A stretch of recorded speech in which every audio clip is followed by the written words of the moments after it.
See, God made us sexual beings. He gave us sexual yearnings.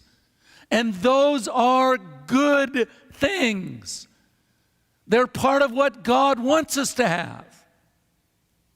But the problem is they've been messed up by sin. And because of that, the Bible has some very serious warnings about us, about this area of our life. I want to show you what the Apostle Paul says concerning this in 1 Thessalonians 4, verse 3. Paul says, God wants you to be holy, so you should keep clear of, underline these three words, all sexual sin. Then each of you will control your body and live in holiness and honor. See, the reason that warnings like this are in the Bible is not because God devalues sex. It's quite the opposite.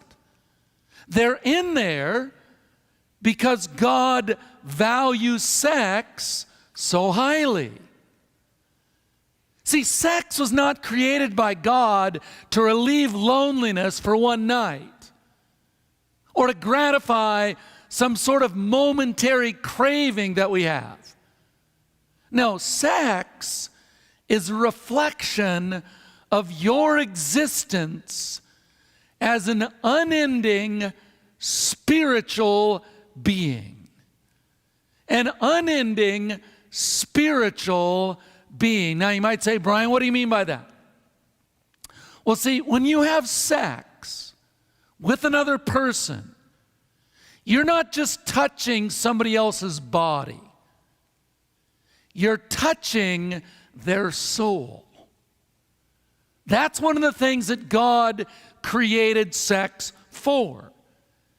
God created sex for the coming together of souls. That's why it's so deep and mysterious. That's why when sex is wrongly expressed, it does such damage. Because it's a soul connection. That's why it's reserved for a man and a woman in marriage for the context of a relationship where there is ultimate, public, and permanent commitment. Say permanent commitment out loud. Permanent commitment. That's where what sex is reserved for.